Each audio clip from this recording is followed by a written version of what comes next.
អ្នកទាំងអស់គ្នានៅក្នុងសម័យបច្ចុប្បន្ននេះខ្ញុំគិតថាសិស្សអនុសិស្សណាទី10ដល់ទី12គឺពួកគាត់មានទូរស័ព្ទដៃប្រើច្រើនមែនទែនប៉ុន្តែអត់ដឹងថាតើពួកគាត់ប្រើដើម្បីជំនួយក្នុងការសិក្សាដែរអត់ទេអញ្ចឹងថ្ងៃនេះគឺខ្ញុំប្រាប់ពីចំណុចមួយចំនួនដែលខ្ញុំបានធ្វើកាលពីខ្ញុំនៅរៀនហើយខ្ញុំគិតថាទូរស័ព្ទមានប្រយោជន៍ខ្លាំងមែនទែនហើយធ្វើឲ្យខ្ញុំរៀនឆាប់ចេះទៀត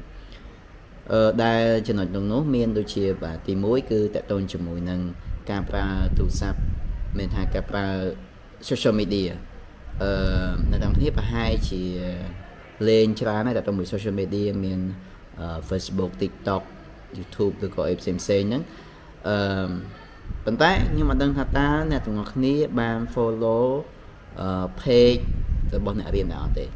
មិនសម្រាប់ខ្ញុំវិញខ្ញុំលេងដែរប៉ុន្តែគឺខ្ញុំភាគច្រើនគឺខ្ញុំ follow page ដែលចែកម្លែកឯកសារផ្សេងមានលំហាត់មានសំណួរផ្សេងដែលយើងគិតថាតើតូនជាមួយនឹងការរៀនរបស់យើងគឺខ្ញុំ like ទាំងអស់បាទហើយខ្ញុំ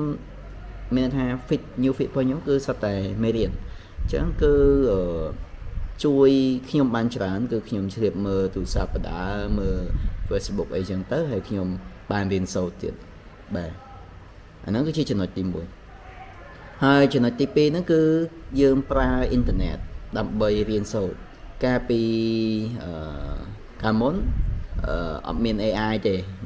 បាទ10ឆ្នាំមុនអត់មាន AI ទេអញ្ចឹងគឺខ្ញុំចូលអ៊ីនធឺណិតដើម្បី download សៀវភៅបាទគឺខ្ញុំចូលអ៊ីនធឺណិតដើម្បីរៀនភាសាអង់គ្លេសហើយខ្ញុំចូលចិត្តធ្វើលំហាត់នៅក្នុងនោះមែនទែនជាពិសេសគឺភាសាអង់គ្លេសមានលំហាត់ដែលយើងចង់បានលំហាត់នេះគឺយើង search ដាក់មេរៀនណាមួយទៅហើយយើងដាក់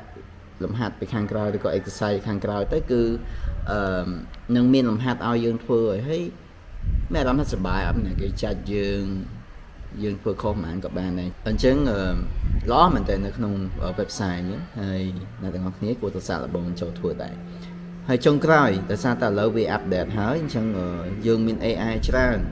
មាន ChatGPT មាន Gemini មាន Grok មានអីចឹងទៅអញ្ចឹងប្រើមួយណាក៏បានដែរអ្នកទាំងអស់គ្នាអាចសួរសំណួរអាចរៀនសូត្រនៅក្នុងនឹងបានច្រើនមែនតើអញ្ចឹងសំខាន់អ្នកទាំងអស់គ្នាបានរៀនបានធ្វើដែរអត់ឧទាហរណ៍ដូច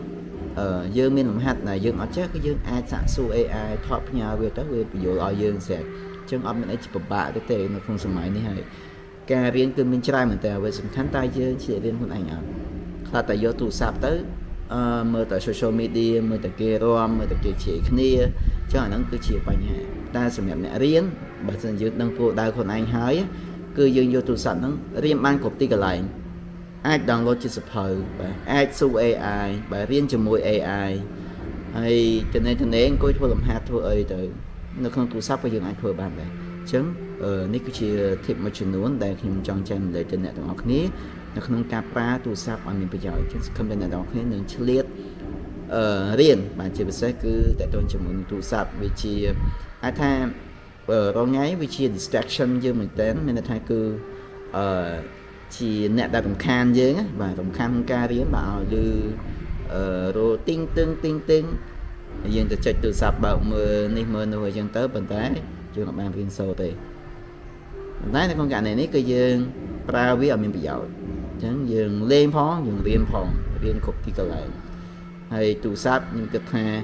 អ្នកទាំងអស់គ្នាយកទៅកន្លែងណាក៏យកទៅដែរទូអត់ថ្មក៏យកទៅដែរប៉ុន្តែបើសភៅយើងពិបាកបន្តិចបើទៅដើរលេងភាគច្រើនមិនសូវមានអ្នកយកសភៅទៅទេប៉ុន្តែបើយើងមានទូរស័ព្ទយើងអាចរៀនគ្រប់ទីកន្លែងពេលដើរលេងក៏យើងអាចរៀនបានឆ្លៀតរៀនមួយវិញ្ញាសាពីរវិញ្ញាសាទន្ទិញមេរៀនពី3ចំណុចអីចឹងទៅអញ្ចឹងអានឹងគឺជាការឆ្លៀតរបស់យើងក្នុងការប្រើទូរស័ព្ទឲ្យមានប្រសិទ្ធភាពអញ្ចឹងសង្ឃឹមថាអ្នកទាំងអស់គ្នានឹងយល់តទៅជាមួយនឹងការប្រើវាហើយកុំភ្លេចជួយ like subscribe បងប្អូនបាទអរគុណច្រើនបាយបាយ